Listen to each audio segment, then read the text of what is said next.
Los protagonistas del acontecer regional en Mesa de Noticias. Bueno, les comentábamos en el bloque anterior también parte de los resultados generales que arrojó la CACEN 2022 con este histórico de la pobreza por ingresos que llegó al 6,5%. También ahí hay unos datos que han bajado acá a nivel de la región del Biobío. Por ingreso entonces también la pobreza llegó a 7,5%. El año 2020 teníamos 13 también, así que son datos que vamos a estar analizando con el entrevistado que tenemos el día de hoy, el Seremi de Desarrollo Social, por supuesto, y vamos a tocar ahí algunos otros temas, pero principalmente estas buenas noticias, como mencionábamos también, algo que en el fondo se fue también valorado de forma transversal respecto a estos datos históricos que arrojó también la CACEN que se dieron a conocer el día de ayer. Buenos días, Seremi, ¿cómo está? Bienvenido, Seremi. Hola, buenos días Ángela, buenos días Leslie. Sí, de verdad, para nosotros fue un muy buen anuncio conocer estos resultados que nos entrega el Centro Microdatos de la Universidad de Chile a partir del estudio de la CACEN, que en varias ocasiones estuvimos el año pasado acá comentándole a los vecinos que pudieran abrir la puerta, que este es un instrumento absolutamente confiable, que además tiene ya 3 décadas de historia y que por tanto era muy necesario, ¿verdad?, conocer tanto la pobreza por ingreso como la pobreza multidimensional, que son los dos registros que mide esta encuesta CACEN, y como muy bien se señalaba, ¿verdad?, hoy día tenemos un registro de pobreza por ingreso que baja a un 6,5% respecto de la última medición, que fue un 10,7%, que se tomó además vía telefónica en medio de la pandemia, ¿verdad? Y ahí teníamos un efecto real de una pobreza que estaba ahí determinada por ingreso y que hoy día eso baja un 6,5% y que en términos bien prácticos determina que 1.292.000 personas están en esta condición de pobreza por ingreso. Y por tanto ahí está el desafío del gobierno de cómo interpretar bien estos datos para mejorar el accionar de las políticas públicas en el territorio. Particularmente el presidente Boric ayer hacía referencia, ¿verdad?, en Alto Biobío, a propósito del tema territorial, en Alto Biobío hacía referencia de la importancia de esta encuesta y de cómo también leer de manera correcta estos resultados que en términos bien prácticos también cambian un poco el paradigma, porque se señalaba que la pobreza por ingresos solamente se determinaba a través de el crecimiento económico. Resulta que efectivamente no hay un crecimiento económico, sin embargo también se logra estabilizar la pobreza por ingreso, y ese es un factor bien paradigmático respecto de cómo se venía revisando estos procesos, porque también hay un número importante de personas que reciben beneficios del Estado. Y eso también es un cambio bastante sustantivo. En el año 2016 aproximadamente los aportes del Estado por persona eran del orden de 30.000 pesos aproximadamente. En el año 2020, a partir del tema de la pandemia, sube esto a 60.000 pesos y hoy día, en el año 2022, estos aportes estatales son del orden de 67.000 pesos. Por tanto, eso determina, ¿no es cierto?, que además de los ingresos autónomos, están estos ingresos que se determinan a partir de la entrega que hace el Estado, y eso permite, ¿verdad?, estabilizar esta pobreza por ingreso. Ahí, Seremi, usted lo decía, partamos un poco por el tema de la participación, porque era todo un desafío poder echar a andar esta CACEN 2022 en una situación que, claro, de pandemia. Yo recuerdo las entrevistas que hacíamos, decíamos, tengan confianza, hay varias fórmulas como para poder recoger los datos. Parece que la gente escuchó esos llamados y me imagino que junto con los resultados, que también los vamos a ver en algunos minutos, eso también es un punto positivo, el que se quiera participar, porque sin datos finalmente no se puede tener resultados. Absolutamente. El trabajo de campo de esta encuesta fue entre el 1 de noviembre del año 2022 y el 31 de enero del año 2023. Y hacíamos un llamado bien enfático a la comunidad que pudiera tener la confianza suficiente para poder contestar este instrumento que es muy relevante. Y afortunadamente nuestra región fue una de las primeras que terminó el trabajo de campo y se encuestaron más de 9.000 4.800 familias. Por tanto, ese es muy decidor porque además la muestra es muy grande y eso permite tener resultados mucho más certeros respecto de la realidad que se quiere recoger. Así es que nosotros súper contentos por eso. Superó las expectativas ahí del nivel central con respecto a la participación, me imagino. Sí, sí, claro, porque efectivamente teníamos mucho temor, porque la última encuesta del año 2020 fue solamente telefónica. Entonces, eso claramente determinaba un rol distinto. Tuvimos complicaciones del orden bien práctico. Por ejemplo, que cuando se tenían que tomar encuestas en los condominios, en los edificios, los conserjes no dejaban entrar a los encuestadores. Entonces tuvimos que hacer un trabajo y nos colaboró mucho, por ejemplo, los municipios. Me acuerdo el alcalde Álvaro Ortiz, por ejemplo, acá en Concepción, el alcalde Esteban Kraus en Los Ángeles, haciendo un llamado también a los vecinos a que pudieran abrir la puerta a la CACEN, y eso permite hoy día tener los resultados con los que contamos. Ahí, Seremi, también, bueno, obviamente estamos recién conociendo estos datos, me imagino que también viene un proceso de análisis, porque también se hablaba de decir, bueno, esto tiene que mantenerse en el tiempo. La idea es que más allá de celebrar, que finalmente ayer desde distintos sectores políticos también se celebraron los datos que se arrojaron, por supuesto, también el presidente habló de un trabajo compartido con la administración anterior, pero también que se viene para ahora, porque también es un desafío decir, bueno, tenemos estos datos, me imagino que se comienza también un proceso de análisis y también la idea es que a futuro proyectar de que no vaya a ser una especie de veranito de San Juan donde tengamos estos datos muy positivos, pero en 2 años más la situación vuelva a quizás al alza. Sí, efectivamente, es señalar eso con mucha fuerza, que este no es un trabajo exclusivamente del gobierno del presidente Boric, este es un trabajo que se viene trabajando desde el año 1990, en donde se viene bajando la tendencia, ¿verdad? Donde se viene bajando estos mínimos históricos de la pobreza, y esta es la mejor cifra que tenemos respecto de esa medición. En estas 3 décadas, la mejor cifra que tenemos respecto de la baja de la pobreza, de un 6,5% a nivel nacional, es esta, pero ese es trabajo de las políticas públicas, ¿no es cierto?, cómo se redistribuyen los ingresos del país, y por tanto es un trabajo de Estado, y eso lo queremos destacar. No es un trabajo exclusivamente de este gobierno ni de los gobiernos anteriores, es un trabajo de todos en conjunto para bajar los índices de pobreza, y también relevar que históricamente la pobreza fue a la baja en Chile. Y solamente se dio este contexto de subida en el año 2020 por consecuencia de la pandemia. Por tanto, fue una cuestión que nosotros estimamos que, claro, tiene que ver con esa realidad, digamos, con una realidad muy puntual que sufrimos todos a nivel internacional. Y ahora, ¿cuál es el trabajo que se viene ahora? Porque imagino que también a nivel regional, más allá de que se hayan entregado también estas cifras por región respecto a la pobreza por ingreso, también la cifra por la pobreza multidimensional, me imagino que ahora viene un trabajo para ustedes también de análisis, de bajada local respecto a estas mismas cifras. Efectivamente. Sí. Perdón, Seremi, sería bueno que antes nos dijera lo de la pobreza multidimensional, nos estaban escribiendo al WhatsApp ahí como para aclarar el concepto. Sí, efectivamente, son 2 tipos de variables que se miden, la pobreza por ingreso y la pobreza multidimensional. La pobreza por ingreso está asociado particularmente a los ingresos de la familia, autónomos, pero también, ¿no es cierto?, a los ingresos que recibe la familia a través de distintos subsidios o aportes estatales. Y ahí está el concepto de pobreza por ingreso. Pero también hay otro concepto que se mide, que es la pobreza multidimensional, que se mide según 5 factores. Un factor de educación, de salud, de trabajo, de cohesión social y de vivienda. Y por tanto, ahí también, ¿verdad?, hay otra variable que se mide con la pobreza multidimensional, donde son estos 5 factores que forman un total, ¿verdad?, de la pobreza multidimensional, y que también recoge este instrumento. Y por tanto, ahí también tenemos un desafío, ¿verdad?, de cómo abordar desde estas 5 variables también la pobreza en esta tarea de verdad de poder trabajar estos datos para beneficiar las políticas públicas desde el punto de vista territorial.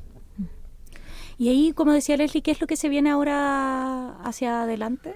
Hoy día estamos recibiendo los datos. Les contaba ayer que bien tarde, eso ya de las 21 horas, ya recibíamos los datos más detallados de la región del Biobío. Por tanto, hoy día estamos trabajando recién en el análisis de los datos.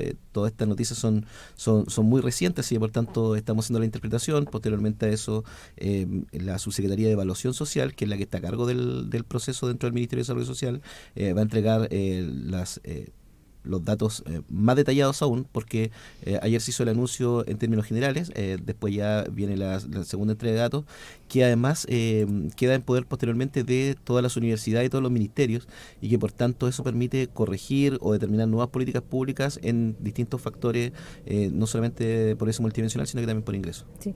Ahora, la pobreza multidimensional es quizás también, Seremi, la que presenta mayores desafíos, porque es quizá, la que finalmente es más oculta, porque hoy día no es una pobreza que quizás uno pueda ver o no queda también graficada a simple vista, sino que son este tipo de encuestas las que finalmente arrojan la condición real de estas personas, porque no es la pobreza que uno estaba acostumbrado en la década de los 90 hacia atrás, donde uno podía ver que una persona, o los niños, siempre se hablaba del niño que estaba, por ejemplo, sin zapatos. Eso uno hoy día no lo ve, salvo en los casos de las personas a lo mejor en situación de calle, en la pobreza extrema. Pero la pobreza multidimensional puede estar oculta precisamente a propósito de estos otros factores también que se miden. Sí, yo solamente quiero hacer como el anuncio de los factores que se determinan para la pobreza multidimensional, para entender como de manera bien puntual. Por ejemplo, en la educación, ¿qué se mide en educación? Se mide, por ejemplo, la asistencia del niño a clase, se mide el rezago, se mide la escolaridad.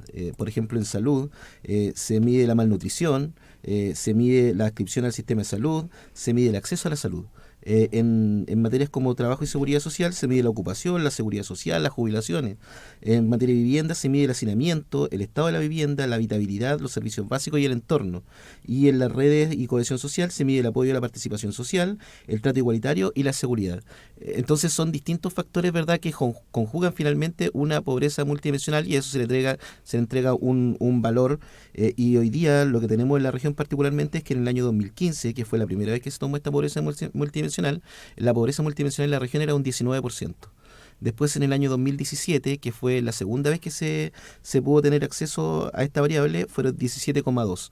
En el año 2020, por consecuencia de la pandemia, no se pudo tomar la pobreza multidimensional, y en el año 2022, que fue el último estudio reciente, la pobreza multidimensional en la región del Biobío es de un 14,1%. Por tanto, ahí también vemos, ¿verdad?, que hay una baja relevante a partir de toda esta medición de los factores que conversábamos anteriormente, de esta pobreza multidimensional, que como muy bien te explicaba, ¿verdad?, hay una revisión no solamente de la pobreza por ingreso, porque no es la única pobreza que existe. Estamos conversando con el Seremi de Desarrollo Social acá en Mesa de Noticias, Edson Díaz, quien nos está profundizando en la temática de la encuesta CACEN, que ayer, por supuesto, se conocieron estos detalles. Hay resultados que son bastante optimistas y que, por supuesto, van a servir para generar políticas públicas para justamente ir en pos de levantar ese más de 1 millón de personas que está en una situación de pobreza. Y ahí, Seremi, yo creo que la pregunta, sobre todo para los ansiosos y para quienes escuchan, es en el fondo, ¿cuándo a partir de la recepción de estos resultados ya se puede ver materializado? Porque claro, ahora viene usted, dice, un proceso de revisión de los datos, después esto pasa a manos de muchas instituciones justamente para poder tomar determinaciones que vayan en pos de mejorar la calidad de vida de estas personas. Pero desde la perspectiva del Estado, de la administración, ¿cuándo ya se pueden ver materializados acciones concretas como para ir justamente a atacar los resultados que entregó la CACEN? A partir de la entrega del Centro de Microdatos de la Universidad de Chile, esto ya se libera los datos, ¿verdad? Se libera la confidencialidad de los datos, y por tanto ya pasa no solamente a la institucionalidad pública, sino que también pasa a los centros académicos, a los centros de estudio, y por tanto desde ahí ya comienza el análisis y las variables y el trabajo, ¿verdad?, que se realizó de campo ya puede ser analizado públicamente, y por tanto cada uno de los ministerios, cada uno de los de las universidades van a ir proponiendo, ¿verdad?, cuestiones bastante concretas respecto de cómo incidir en la política pública. El ministro Mario Marcel ayer lo señalaba, la importancia, por ejemplo, de contar con una estructura ¿verdad?, económica que permita sostener, por ejemplo, el tema de los subsidios. Por ejemplo, este año no alcanzó a ser medido, pero hay una incidencia, ¿verdad?, en, por ejemplo, la duplicidad del bono marzo, del bolsillo familiar electrónico, ¿verdad?, que son tareas más permanentes que realiza el Estado en beneficio particularmente de lo más vulnerable, y por tanto, si bien eso no se midió, sí tiene factor de relevancia, por ejemplo, el tema de la PGU. Entonces, por eso decimos que es una cuestión de Estado, no solamente una cuestión exclusivamente del gobierno, porque la PSU se viene trabajando, ¿verdad?, a nivel estatal, más que a nivel exclusivamente de un gobierno determinado. Entonces, todos esos son factores que van a determinar, ¿verdad?, una mejora en la calidad de vida finalmente de la gente, que es lo que buscan finalmente todas estas mediciones. Ahí, Seremi, para llevarlo a otro tema también que ha sido relevante durante esta última semana, tiene que ver con la instalación de estas oficinas locales de niñez, que es una nueva institucionalidad también que viene a reemplazar lo que eran las oficinas de protección de derechos, o más conocidas como las OPD de los municipios. Cuéntenos un poco, supone que la región del Biobío va a comenzar también a instalar nuevas, serían 10 más o menos. ¿Cómo va trabajando este proceso? Y también este es un rol importante desde los municipios que están a cargo de esta nueva institucionalidad. En el contexto general, y también como estamos hablando de cuestiones más de Estado, se demoró 7 años la discusión en el Parlamento de la ley de garantía, la ley 21.430. Y esa ley de garantía se demoró esa cantidad de tiempo, que fue un tiempo muy importante de discusión, para dotar al Estado de Chile, al gobierno, de una institucionalidad robusta que permita trabajar en la niñez y superar lo que históricamente sucedió. Porque, ¿qué es lo que pasaba? Que la institucionalidad solamente se preocupaba de los niños vulnerados en sus derechos, que está muy bien que así suceda. Pero los niños son más que los niños vulnerados en sus derechos. También hay niños, ¿verdad?, que necesitan se necesita generar promoción de su derecho, se necesita generar también participación a través del consejo consultivo, etcétera. Entonces, en ese contexto, se viene trabajando de manera muy fuerte en la instalación de las oficinas locales de la niñez, que el presidente Boric determinó que tenían que estar antes del plazo que determina la ley.